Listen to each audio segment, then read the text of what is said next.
बिस्मिल्लाहिर्रहमानिर्रहीम। अस्सलाम वालेकुम नादरीन, आप यूट्यूब चैनल देख रहे हैं, मैं इमरान खान हूँ। नादरीन, सबसे पहले डोनाल्ड ट्रंप का स्टेटमेंट। डोनाल्ड ट्रंप ने एक मरतबा फिर यू टर्न लिया है। डोनाल्ड ट्रंप ने पहले बहुत थोड़ा टाइम दिया था, 2 दिन का टाइम दिया और ये कहा कि मैं सारा एनर्जी इंफ्रास्ट्रक्चर तबाह कर दूंगा, लेकिन उसके बाद ईरान ने बताया कि वो भी इसके मुकाबले में ऐसी ही कार्रवाई करेगा और फिर उन्होंने बता भी दिया कि कहाँ कहाँ पर करेगा। फिर ईरान ने 2 हमले किए इसराइल के ऊपर इस नौयत के कि जिसके बाद ख़तरे की घंटी बज गई। और फिर डोनाल्ड ट्रंप ने कहा जी कि मैं 5 दिन का मज़ीद वक्त दे रहा हूँ और इसके अंदर कोई मुज़ाकरात हो जाएंगे। डोनाल्ड ट्रंप के दावे अपनी जगह पे, ईरान जो है वो लगातार मुस्तरद करता चला आ रहा है, उसके मामलात अपनी जगह पे। अब एक मरतबा फिर वो 5 दिन जब गुजरने का वक्त आ रहा था तो ट्रंप ने 10 मज़ीद दिन आगे बढ़ा दिए हैं। ट्रंप का पहले आप ट्वीट देख लें जो डोनाल्ड ट्रंप ने किया। ईरानी हुकूमत की दरख्वास्त के मुताबिक बराए करम इस बयान को इस बात की नुमाइंदगी समझा जाए कि मैं तवानाई के प्लांट्स की तबाही के अमल को 10 दिन के लिए रोक रहा हूँ, जो पीर 6 अप्रैल 2026 शाम 8 बजे ईस्टर्न टाइम तक मुअत्तल रहेगा। मुज़ाकरात जारी हैं और फेक न्यूज़ मीडिया और दीगर के बरक्स गलत बयानात के बावजूद ये बातचीत बहुत अच्छे तरीके से आगे बढ़ रही है। इस मामले पर आपकी तवज्जो का शुक्रिया, ये ट्रंप ने कहा।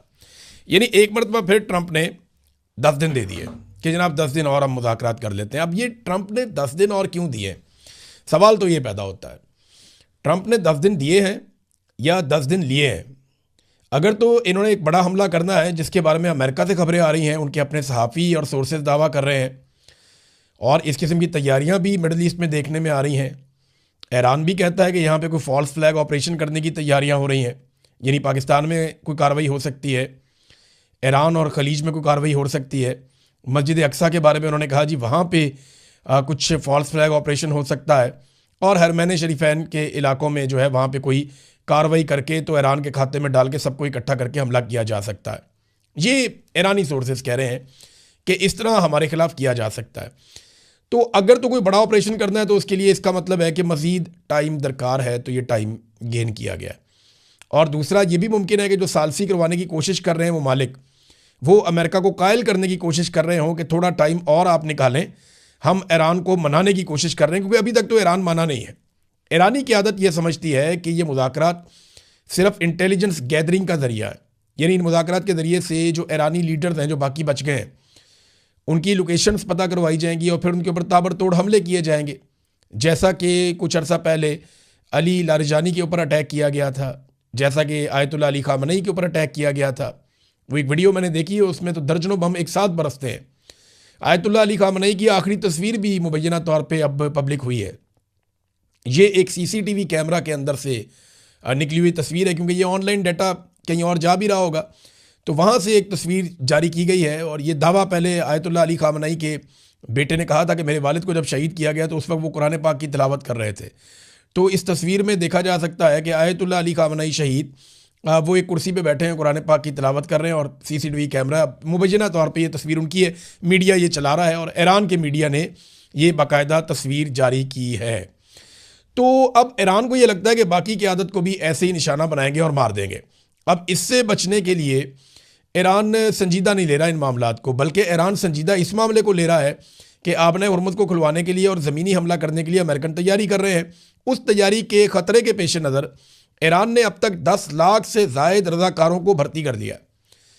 यानी ईरान के जितने भी फोर्सेस के ऑफिसेज हैं या जहाँ पे फोर्सेस का उन्होंने सेंटर्स बनाए हुए थे, वहाँ तांता बंधा हुआ है नौजवानों का। नौजवान आ रहे हैं बड़ी तादाद में, हमें भर्ती करें, हम लड़ना चाहते हैं, तो रज़ाकारों को भर्ती किया जा रहा है। और अब तक की इतला के मुताबिक 10 लाख से ज़ायद रज़ाकारों को मुतहर्रक किया गया है, उनकी तंजीम तैयार कर ली गई है ताकि अगर ग्राउंड के ऊपर आकर लड़े अमेरिकन फौजी तो उनके लिए मुसीबत बने। अब इसमें तो खुदकुश हमले भी हो सकते हैं और बहुत सारी चीज़ें भी हो सकती हैं। तो ये कोई ऐसी जगह अमेरिकन के लिए नहीं होगी जहाँ पे वो आएंगे और आराम से आके वो कब्ज़ा कर लेंगे। यहाँ लड़ाई किसी और नौयत की होगी। अफ़गानिस्तान में तालिबान के मुखालिफिन भी बहुत बड़ी तादाद में थे। यहाँ ईरान में सिचुएशन बिल्कुल मुख्तलिफ है, इनका कंट्रोल बहुत तगड़ा है, फिर इनकी हमायत बहुत तगड़ी है। लिहाजा ईरान बड़ी तादाद में लोगों को भी इकट्ठा कर रहा है। जबकि दूसरी तरफ अगर आप इसराइल की बात करें तो ये वायनेट न्यूज़ है, इसराइल का एक मीडिया है, उन्होंने इजरायली आर्मी चीफ की एक ऑडियो लीक जो है वो जारी की है उसके हवाले से खबर। और उसमें काबीना के इजलास के अंदर जो ज़मीर है आर्मी चीफ इसराइल का, वो ये स्टेटमेंट देता है और बड़ी सख्त सूरत हाल से आगाह किया, उसने खतरात से आगाह किया है जो इसराइली फ़ौज को इस वक्त जिनका सामना है। उसने कहा कि इसराइली फ़ौज ऑपरेशनल और अंदरूनी दबाव की वजह से अंदरूनी तौर पे टूट फूट का शिकार हो रही है। फ़ौज की ज़रूरियात बहुत ज़्यादा बढ़ रही हैं। हमें मज़ीद ताज़ा भर्तियों की बेहद ज़रूरत है, जबकि हुकूमत ताज़ा भर्तियों में इजाफे के लिए कोई कानून साजी भी नहीं कर पाई है। ज़मीर के मुताबिक फ़ौज अब ब्रेकिंग पॉइंट के करीब पहुंच गई है और जो इसराइली आर्मी चीफ है उसने फ़ौज को लाक 10 बड़े खतरात का तस्करा किया है। यानी इसराइली फ़ौज की भी सूरत हाल इतनी अच्छी नहीं है। पब्लिक की तो पहले ही मैंने आपको बता दिया था, उनकी पब्लिक की तो हालत ऐसी है, वो तो ज़हनी मरीज़ बन गए हैं बंकरों के अंदर रह रह के। मैं देखें अच्छी तरह जानता हूँ, यहाँ पे नीचे बेसमेंट्स के अंदर घुस जाना, उनके अंदर रहना, कोई ज़िंदगी का काम ना करना, कई कई दिन वहाँ पे गुजारना, जैसे ही अलार्म बजे 15, 20, 25 सेकंड के अंदर अंदर अंदर घुस जाना, ये मुमकिन नहीं होता। अभी जो इसराइली सफ़ीर है वो वहाँ बैठ के रो रहा है यूएन में, वो आलमी फोरम के ऊपर कह रहे हैं जनाब हमारे साथ बड़ी ज़्यादती हो रही है, हमारे पास चंद सेकंड होते हैं, हमने घुसना होता है। तो भाई ईरान के साथ ज़्यादती नहीं हो रही। अब तक की जो इतला है उसके मुताबिक ईरान में जो लोग शहीद हुए हैं उनकी तादाद 2000 के करीब है, और जो लोग लबनान में शहीद हुए हैं, ये अभी जो जंग चल रही है इसमें, उनकी तादाद कितनी है? उनकी तादाद 1000 के करीब है। और जो लोग गजा में जंगबंदी के बाद से लेकर अब तक शहीद हुए हैं उनकी तादाद 691 है, जबकि जख्मी हज़ारों की तादाद में है। और इसराइल वहाँ पे भी 2073 खिलाफ वर्जियाँ कर चुका है अब तक जंगबंदी की। तो नाज़रीन, एक और दावा किया था डोनाल्ड ट्रंप ने कि मुझे तोहफे के तौर पे 10 टैंकर दिए हैं तेल के, ईरान ने। यानी वो कहा था ना वो तोहफा मिला, गैस एंड तेल का तोहफा मिला, तो कहते 10 टैंकर जो है ना पानी के जो आते हैं जहाज़, वो ईरान ने 10 टैंकर दिए, उन पर पाकिस्तानी झंडे लगे हुए थे। वो तब से लेकर अब तक पाकिस्तान के सोशल मीडिया के ऊपर रोला पड़ा हुआ है। वहाँ लोग सवाल ये पूछ रहे हैं कि क्या वो टैंकर पाकिस्तानी कौम को मिले जो पाकिस्तान के परचम लगा के वहाँ से निकाले गए, या पाकिस्तान ने निकाल के किसी और को दे दिए? क्या वो हमारी कौम के लिए थे या किसी और के लिए थे? क्योंकि डोनाल्ड ट्रंप तो कह रहा है कि वो हमें तोहफा मिले हैं, तो पाकिस्तान ने अपने झंडा देकर निकाला, तो क्या पाकिस्तानी कौम को धोखा दिया गया या ईरानी हुकूमत को धोखा दिया गया? इस किस्म के सवालात लोग बार बार पूछ रहे हैं। बार बार लोग कह रहे हैं कि जनाब ये ज़्यादती की गई है। और डोनाल्ड ट्रंप का देखें, डोनाल्ड ट्रंप का ये प्रॉब्लम है, वो हर चीज़ खुलकर बता देता है, वो बात छुपा कर नहीं रखता, वो बात बाहर आ ही जाती है। लेकिन इसकी हकीकत कितनी है मैं आपको एक और चीज़ भी पढ़ के बताता हूँ। ये डाटा आप देखें, ये मैप के अंदर आपको नज़र आ रहा है, अभी मैं आपको डिटेल में मैप दिखाता हूँ थोड़ी देर में। ये मैप के अंदर नज़र आ रहा है बाकायदा जो टैंकर्स गुजरे हैं, बहरी जहाज़ जो गुजरे हैं बंदर अब्बास के करीब से, आबना हुरमुज़ में से, ये उनकी तादाद के हवाले से एक डाटा है। और जुमेरात को सिर्फ 2 ईरान से मुंसलिक LPG कैरियर्स ही खलीज फारस से निकलते हुए देखे गए। हो सकता है ये डोनाल्ड ट्रंप ने कहा ये वही हो, और पता नहीं पाकिस्तानी झंडे के हवाले से कोई तस्दीक नहीं हुई। अगरचे कुछ जहाज़ सिक्योरिटी की वजह से अपना ट्रैकिंग सिग्नल बंद कर देते हैं, मगर मौजूदा हालात में ट्रैकिंग सिग्नल बंद करना भी खतरे से कम नहीं है, सारे चला के जाते हैं। पिछले चंद दिनों से सिर्फ 4 जहाज़ बाहर निकले हैं आबना हुरमुज़ में से, जिनमें से 2 बल्क कैरियर्स, 1 कंटेनर शिप और 1 LPG कैरियर शामिल है। तो ट्रंप के जहाज़ कब निकले हैं? सवाल तो ये पैदा होता है। और अगर निकले हैं वो पाकिस्तानी झंडे लेकर, तो पाकिस्तानी हुकूमत को इसका जवाब देना पड़ेगा। पाकिस्तानी हुकूमत हर बात का जवाब देती है, हर एक को जवाब देती है, लेकिन अमेरिका को जवाब नहीं देती। अमेरिकन कुछ भी कहें, मार्को रूबियो ने कहा कि इन्होंने अर्जी डाली है गजा में फ़ौज भेजने के लिए, आज तक एक लफ्ज़ नहीं बोला। इंडिया को भी ज़्यादा जवाब नहीं देते। इंडिया ने हमारा पानी बंद किया हुआ, उसके ऊपर बिल्कुल चुप है। इंडिया का जयशंकर जो है उसने दलाल का लफ्ज़ इस्तेमाल किया, उसके ऊपर ये नहीं बोले। ईरान में बच्चियाँ शहीद हो गई इतनी सारी, 170 के करीब, नहीं बोले। अमेरिका ने मुज़ाकरात के बीच में जंग छेड़ दी, ये उसके ऊपर भी नहीं बोले। मार्को रूबियो ने इनका पोल खोल दिया, उसके ऊपर भी नहीं बोले। लेकिन जैसे ही इमरान खान के बेटे ने कहा जनाब कि ये पाकिस्तान में इंसानी हकूक़ की खिलाफ वर्जियाँ हो रही हैं, दुनिया उसका नोटिस ले, तो इन्होंने जनाब मुंह से झाग निकालते हुए रस्से तोड़ा के इनके वज़रा, जनाब अस्करी किस्म के वज़रा, वो आके बैठ गए प्रेस कॉन्फ्रेंस करने के लिए। उन्हें शर्म भी नहीं आई कि वो एक जाली खबर के ऊपर, एक फेक न्यूज़ के ऊपर प्रेस कॉन्फ्रेंस कर रहे हैं। पाकिस्तान में हर एक के ऊपर ये पीका लगा देते हैं और ख़ुद जाली खबर के ऊपर पूरी पूरी प्रेस कॉन्फ्रेंस करके निकल लेते हैं। ना कोई इन्हें पूछने वाला, ना कोई इनसे सवाल करने वाला। और मैं तब से लेकर अब तक ये पूछ रहा हूँ, भाई वो जगह ही दिखा दो जहाँ पे GSP+ के ख़िलाफ़ कोई बात की है इमरान खान के बेटे ने, कोई स्टेटमेंट दिखा दो ना, कोई एक जुमला दिखा दो जहाँ पे हम भी तो ये खबर दें, हमें भी तो पता चले। अब पाकिस्तान के मीडिया के अंदर ये खबरें दे रहे हैं। चले मैं एक चैलेंज करता हूँ, ये जियो न्यूज़, एयरवाई न्यूज़, ये लोग चला रहे हैं ना, एयरवाई चला रहे हैं, तो ये यहाँ पे जो बरतानिया में इनके नुमाइंदगान हैं उन्हें एक बीपर दे दें इसके ऊपर। जो बरतानिया में इनके नुमाइंदे मौजूद हैं या यूरोप में इनके नुमाइंदे मौजूद हैं, उन्हें कहें जी इसके ऊपर एक बीपर दे दें, फिर देखें आप तमाशा कैसा लगता है। यहाँ पे केस हो जाएगा 1 मिनट के अंदर। तो पाकिस्तान में खबर दे के बच जाते हैं ये, क्योंकि वहाँ पे कानून लॉन्डी बना हुआ है एस्टेब्लिशमेंट के घर की। लेकिन यहाँ पे नहीं बच सकेंगे, यहाँ पे कानून का सामना करना पड़ेगा। यहाँ झूठ बोलोगे तो माफ़ी मांगनी पड़ेगी बाद में, या फिर जेल जाना पड़ेगा, या फिर आपको अपना माली नुकसान बर्दाश्त करना पड़ेगा। इसके अलावा तो कोई और रास्ता है नहीं। अमरीकी फौजियों की हालत भी मैं आपको बता देता हूँ। अभी आपको इसराइलियों की बताइए तो अमरीकी फौजी जो हैं वो होटलों में क़याम पजीर हैं अपनी जानें बचाने के लिए। वो प्राइवेट दफातर में और होटलों के अंदर घुसे हुए हैं, और ईरान ने ये इल्ज़ाम लगाया कि वो शहरियों को ढाल बना रहे हैं। ये इराक़ची ने कहा है, अब्बास इराक़ची ने। और बार बार जो तर्जुमान है ईरानी फ़ौज के, वो ये शहरियों से कहते हैं कि हमें इतला दें कि ये कहाँ पे छुपे हुए हैं, हम इनके ऊपर अटैक करेंगे। पाकिस्तान में जो ईरानी एम्बेसी है उसके सेक्रेटरी जनरल ने अक़वाम मुत्तहिदा से एक सवाल किया है। लेकिन इस सवाल से पहले मैं आपको ये बताता हूँ कि एक्चुअली इराक़ची की जो अब्बास इराक़ची हैं उनकी बात हुई है, और उनकी बात हुई है अक़वाम मुत्तहिदा के अंतोनियो गुतेरेस से। और उसमें उन्होंने बताया जनाब कि हम जो हमला कर रहे हैं या ये जो सूरत हाल है इसके पीछे रीज़न्स क्या हैं, और उन्होंने अपना मौक़िफ़ पेश किया इराक़ची ने। लेकिन इसके ऊपर जो पाकिस्तान के अंदर ईरानी एम्बेसी है उसके उन्होंने सेक्रेटरी जनरल अक़वाम मुत्तहिदा से एक सादा सवाल किया। उन्होंने कहा जी आपकी खिदमत में इंतहाई एहतराम और अकीदत के साथ अर्ज़ है, क्या हमें इस बात पर भी माज़रत करनी चाहिए कि हमारा मुल्क ख़ित्ते में मौजूद अमरीकी अड्डों के दरमियान में क्यों वाक़ है? यानी हमारा मुल्क ही ऐसी जगह पे है जहाँ चारों तरफ अमेरिका ने अपने अड्डे बनाए हुए हैं, वो क्यों बनाए हुए हैं? क्या इस बात पे भी हम ही माफ़ी मांगें? ये उन्होंने सवाल किया।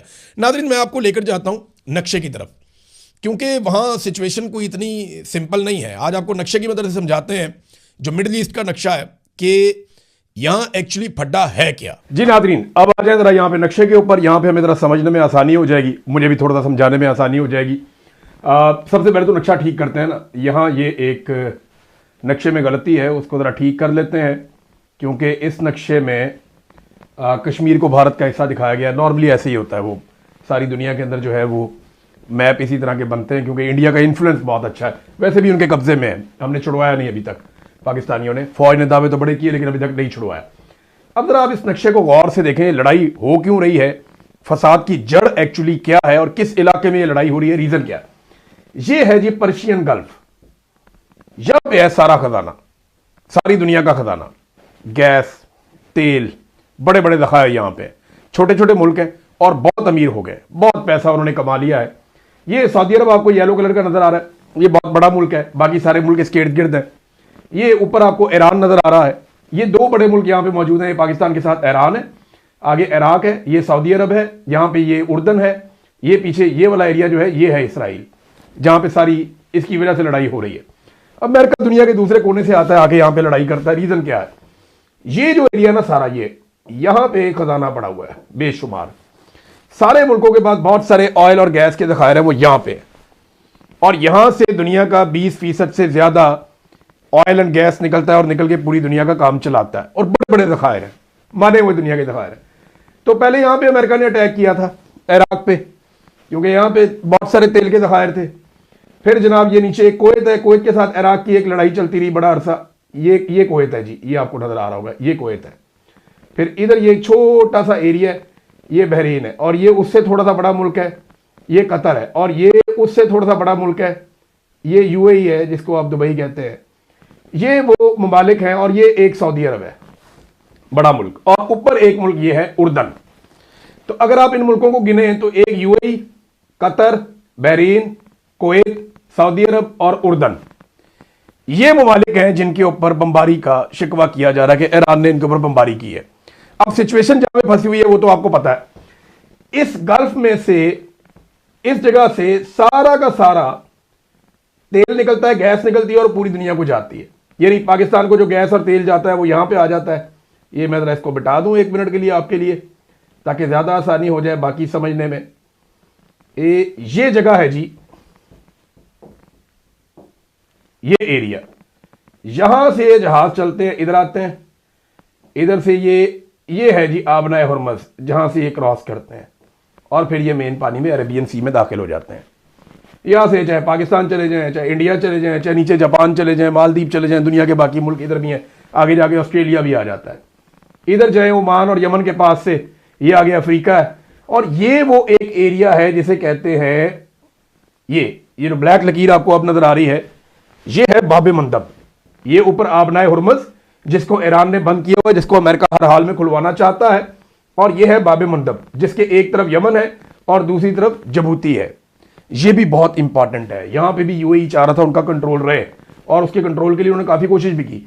अच्छा, ये रेड सी है, ये तो पर्शियन गल्फ है ना जिसके अंदर सारा खजाना है। ये है रेड सी, ये बहुत इंपॉर्टेंट है। इसके एक तरफ सऊदी अरब है, ज्यादातर यमन है, सऊदी अरब है, और ऊपर जाके दूसरी तरफ जो है इसके वो जिबूती है, उसके साथ सूडान है, उसके साथ मिस्र है। तो मिस्र ने यहां पे एक नहर निकाली थी बहुत पहले, ये बड़े मुल्कों ने इसको कॉपरेट किया था, तो यहां से एक नहर निकली थी। यहां से जो नहर निकाली गई थी इसको नहर स्वेज कहते हैं। तो स्वेज कैनाल से होता क्या है, यहां से सारा तेल और गैस इकट्ठा होता है, आबनाए हुर्मुज़ से गुजरता है, यहां से आता है, और यहां से बाबे मंदब से गुजरता हुआ रेड सी से पूरा इस एरिया को क्रॉस करता है और क्रॉस करके इसमें से गुजर के निकल जाता है, नहर स्वीज में से गुजर के निकल जाता है। और फिर जाता कहां पे है, ये पहुंच जाता है जनाब स्ट्रेट अवे यूरोप में।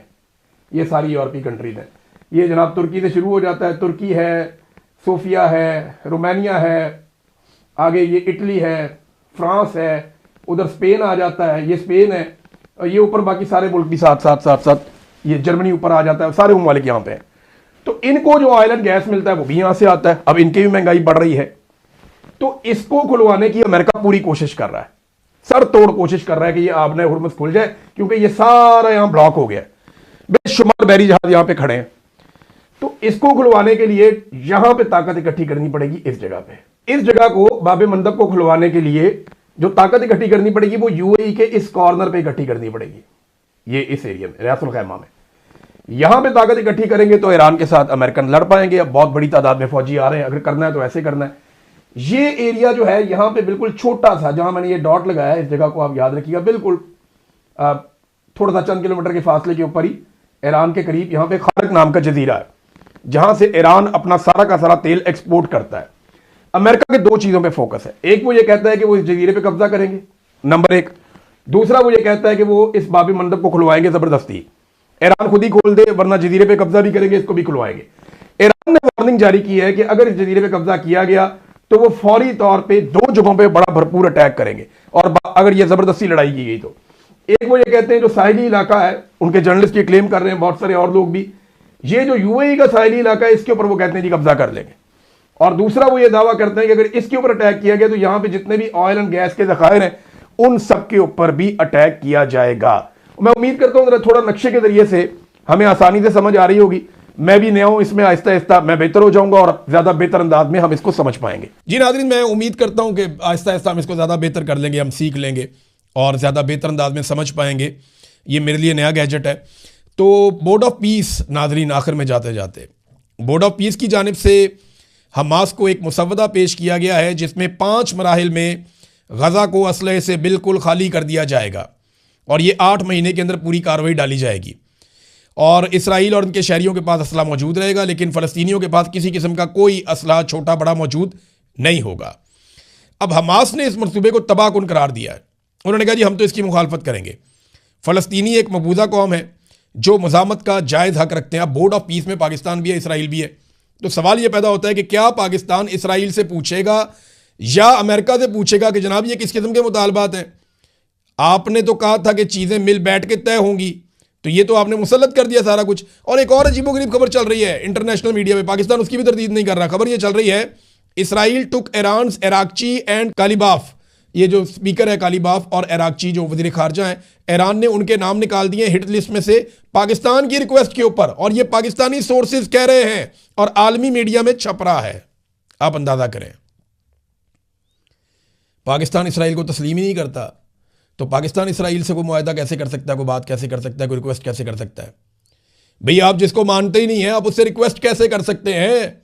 तो पाकिस्तानी सोर्सेज ने खबर दे दी, आलमी मीडिया में छप भी गई कि जनाब हमने इसराइल से कह के कुछ ईरानियों के नाम निकलवा दिए हिट लिस्ट के अंदर से, और वो कह रहे हैं जनाब हम तो उनको तस्लीम ही नहीं करते। ये कौम को बेवकूफ़ बना रहे हैं। ये रल मिल के वो काम कर चुके हैं जिससे कायदे आज़म मोहम्मद अली जिन्ना ने मना किया था। अब सिर्फ इन्होंने ऐलान करना है। अब तक के लिए इतने, अपना ख्याल रखिएगा, अपने चैनल का। अल्लाह हाफ़िज़।